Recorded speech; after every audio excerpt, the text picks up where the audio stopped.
American Builder starts right now.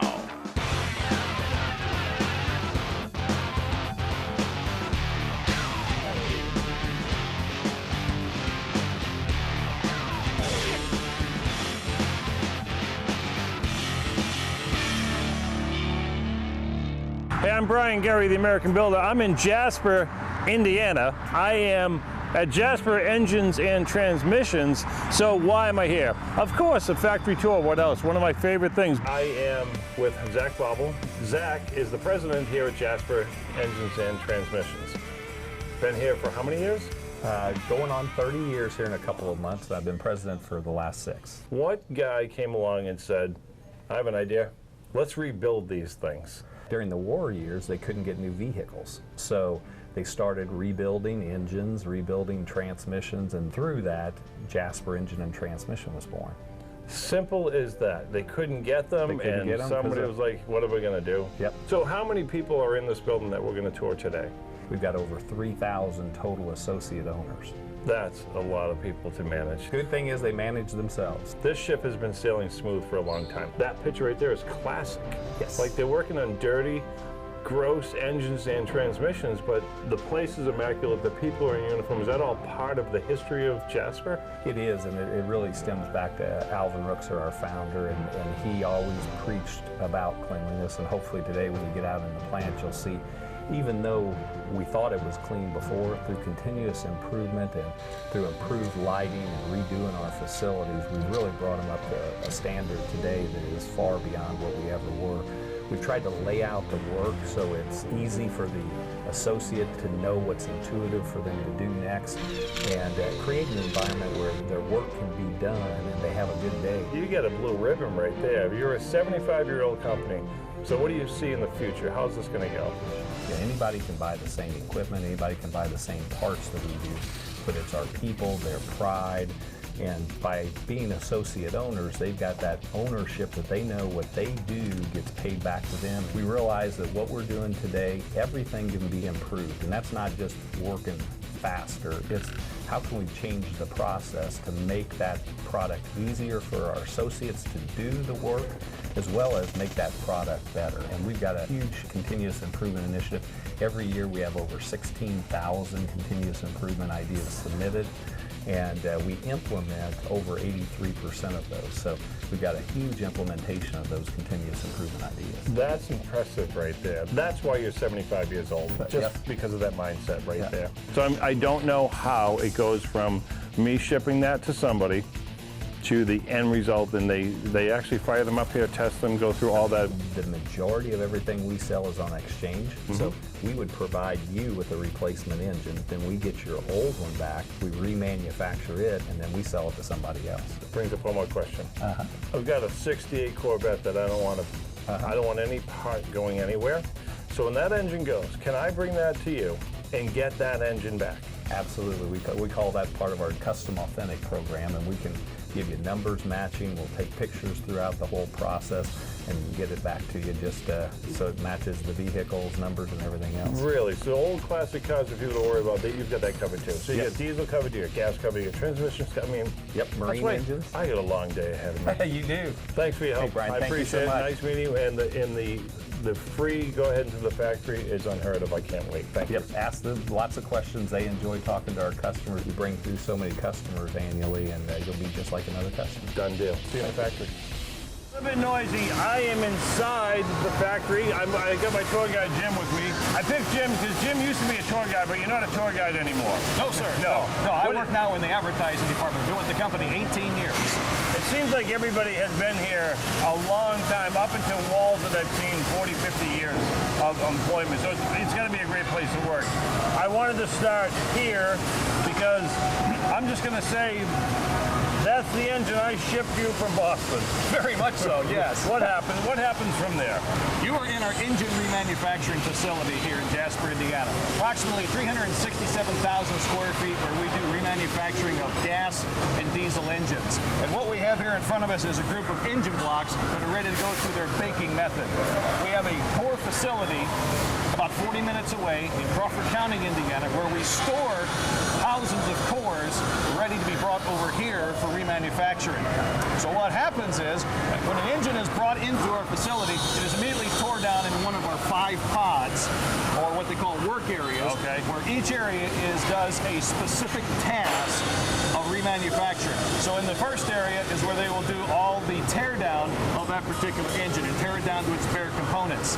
The engine blocks are then collected into these large metal bins where they're picked up by a forklift and taken to one of these ovens that are here behind you. That's an oven. This is nothing but a giant Just oven. one big oven. Yes, sir. So I'm gonna guess that they come in like a mess like this, and you're baking off all the crud. It's amazing what an engine can pick up after several, thousand or hundreds of thousands of miles for that matter. So you're basically here at the head end of the remanufacturing part where the engine blocks are brought in, they're taken to an oven, they're heated to several hundred degrees over a period of several hours to basically bake off the thousands of miles of road grime and everything to get this block and these castings ready for remanufacturing machining. That's awesome. Let's beat up some of the line and see how they strip this thing off. Fair enough. This is a core that has come off of somebody's vehicle. Looks like she had a few miles on her. Oh, you can find all sorts of different stuff in there sometimes. Look how thick it is, seriously. So what's that guy doing right there with that gun? He's primarily beginning to do the disassembly work on that engine. He looks like he's taking off some of the outside exterior components. He's getting ready to peel the heads off that thing. Okay. And how many engines does he have, like, non-stop all day, right? He never doesn't have an engine that he has to strip. There's always going to be an engine waiting for them as they're coming through here, yes. All right, so what's the bath all about? Okay, this is kind of a pre-bath. Once the associates ahead of the line begin with the disassembly work, all of those components that he takes apart are placed on this wire tray, and the smaller components that come off the head are placed in a wire basket, and they agitate that up and down with a hot water bath. Basically just to rinse all the contaminants off, to basically prepare it to get it ready for machining. Looks good as new already. You haven't even done anything yet. It's a start. Yeah, it's a start. Right. There's a lot of baking going on. There's a lot of turntables that go through high pressure washing. That's what that is. Okay. That's what that is as well.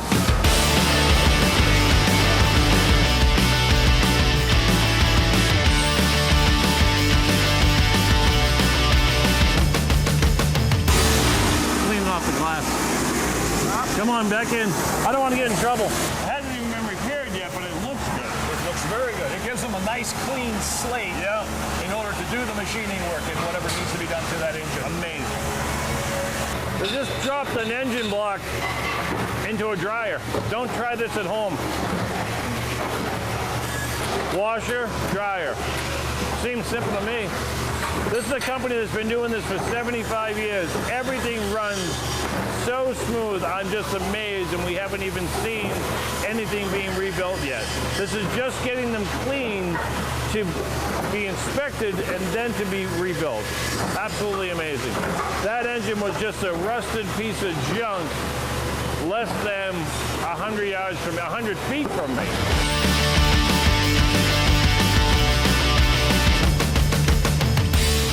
One of my favorite things in the beginning of American Builder, years ago, we played a game called U-Tool, the Hardware Store Challenge. What is this, a piece of wood? No, it's actually a rubber band.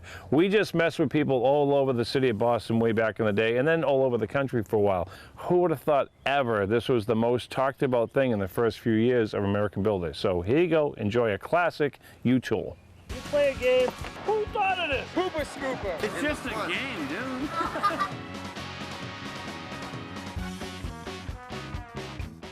Hey, it's Brian Gurry once again to play U-Tool, the Hardware Store Challenge. I don't know if this is a tool, but I'm sure to stump a lot of people. It's a beautiful night. Let's go grab some victims.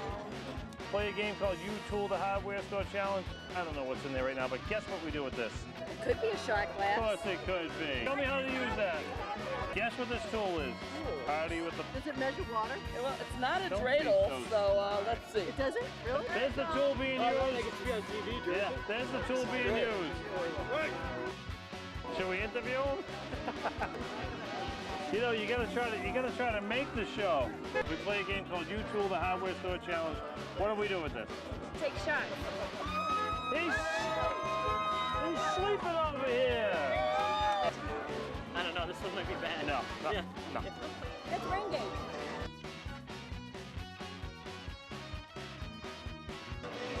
I like your idea, but she's right. I don't get rain where I'm from. I would Where are you from? Palmdale, California. You don't get any rain, so No. you don't even need this. You're giving it away. Where are you from? Good place. Palmdale, California. Yeah, where are you from? York. How'd this mix? How'd this happen? They're my nieces. You win. Here you go. Thank you. Take it home, put it in the lawn. Thanks for playing. Enjoy the show. Hey, it's Brian Gurry once again to play U-Tool, the Hardware Store Challenge. Today's tool is this. What the hell is this? Let's go find some people. We have a show called American Builder. Ever see it? No. Just say yes. Come on, make us feel good. We play a game called U-Tool, the Hardware Store Challenge. Want to guess what this tool is? All you gotta do is just take a guess at what this tool is. Do you know anything about tools? No. Well, watch the truck while you're illegally parked. Wait, I'll grab a ticket and put it on your windshield. That way they think you're ready to go. Yeah, let me just... Maybe something for measuring? I have no idea. Yeah, just stick this on your windshield and you'll have all day. Yeah, no, there you go. You got plenty of time now. I have no idea what this tool is. We have a show called American Builder. Nice job getting on third base, by the way. I'm not Hey, on take the third fair. base. You're not? I'm the third base woman. We play a game called U-Tool, the Hardware Store Challenge. Guess what this tool is, and you can... I'm sorry.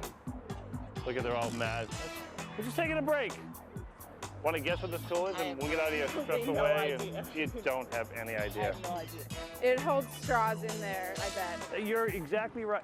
It holds sockets. Sorry. Tell me what it is. I have no And you idea. still may not know. Good, I like that. Okay, so far we haven't had one person to guess what this tool is. I'm still not ready to give it away. I want a few more people to guess.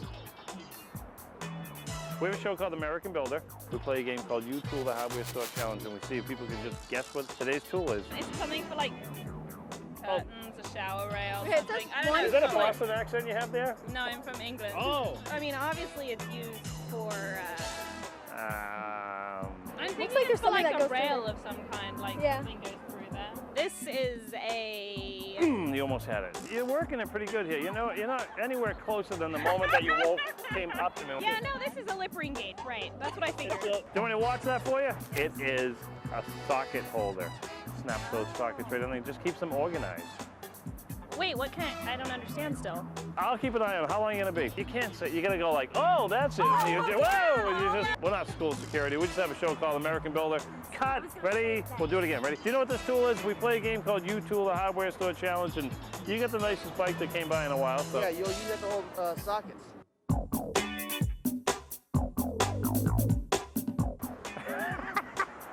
And he's smart to boot. Thanks. Now we will watch your bike.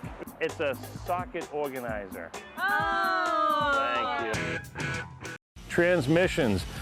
What I don't know about transmissions could obviously fill a room. Check out the transmissions at Jet. There's more moving parts in a transmission than anyone would ever think. And more with each passing model year. Unbelievable. This is a component that has to take all the power that your engine produces and somehow gets it to get onto the ground and turn the wheels so you can go.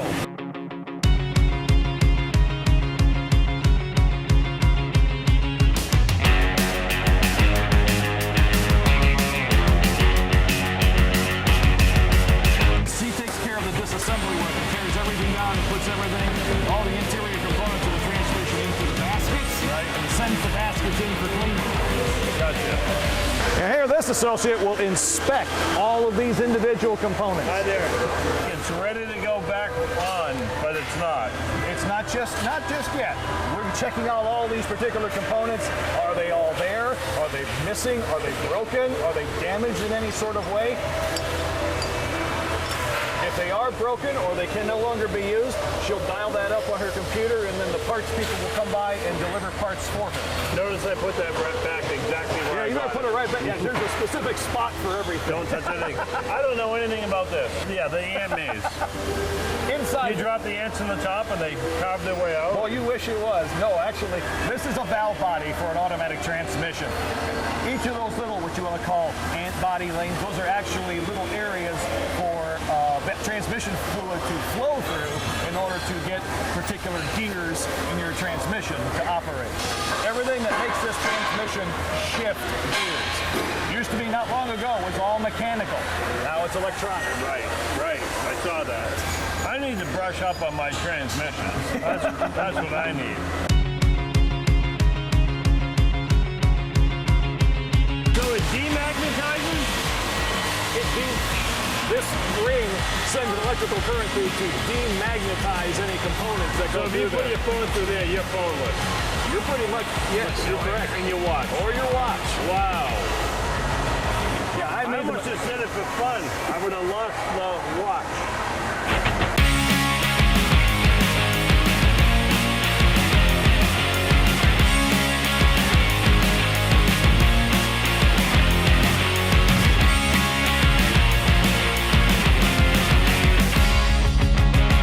Are you paying attention to this? Are you watching what they're doing here with transmissions?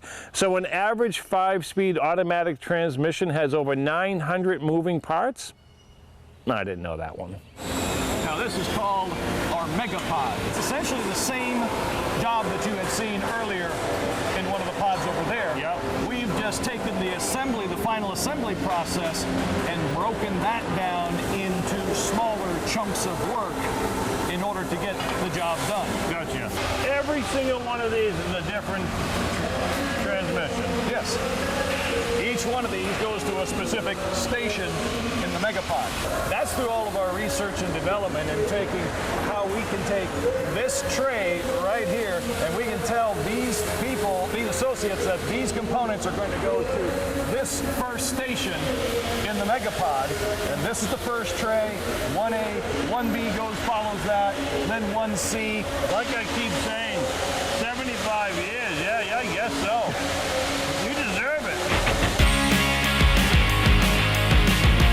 So part of the 75th anniversary is they give away a lot of food here. They pay for their lunches, they pay for their breaks, and today is near Easter, so everybody leaving by surprise gets a ham. Everybody. There's over 350 hams just in this facility alone. The other building, there's over 900 hams. This is crazy. Transmissions have just blown my mind, and Jasper has engines and transmissions, so we're leaving transmissions and we're going back into another gazillion square feet of just engines. Follow me. Okay, so we're back to engines now. Get a little confusing here, right? So sooner or later, these things must be tested, right? You just don't go through all this and ship them out. You know at the end somebody has a key to these things. A lot of time on cleaning and preparation. And the rods and everything that we didn't see in this line right here were coming in from different parts of the factory. That's correct, yes. So just as much attention to those. Very right? much so, yes. The rods, the crankshaft, the camshaft, they're done in separate areas and then they're delivered up to the assembly area, which is where we're at right now. Right, so you cross that line right here, and now it's going back to an engine. All that's getting it ready for this right here. Very much so. We have basically taken the engine, we have torn it down to its basic components. It's gone through its remanufacturing and machining, and now we bring it back together in the assembly area. And this particular cart here, this is one engine that's ready to be reassembled. Yeah, this right here is a whole engine ready to go. I got a question for you. Sure. Do you test an engine? Do we test an engine? That's down at the tail end of the line. So you actually fire up an engine. We do actually fire up an engine. It's called live run testing. Don't you need more components to fire it up? Well, like a key and a gas pedal and a choke and a, no? Not really, no. But we have everything that, at the live run test stand, we have everything that is needed to get that engine up and running. And then they have what they call data acquisition. They have computers that run the engine to get a certain oil temperature. Right. And that computer then takes a snapshot of all of the proper findings that they need for that engine. Here comes my favorite part. I knew this was going to happen. They do test every single engine before it goes out the door. It makes sense, doesn't it? After doing this much, of course you have to see if it runs. So it's a 5.4 Triton engine, and this is the part I've been asking about. Is there a key? Fire it up. Let's see this thing run.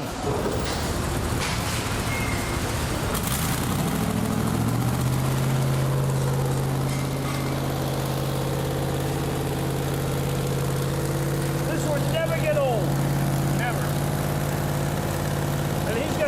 stuff too. Look how quiet it is. I love it. I want your job.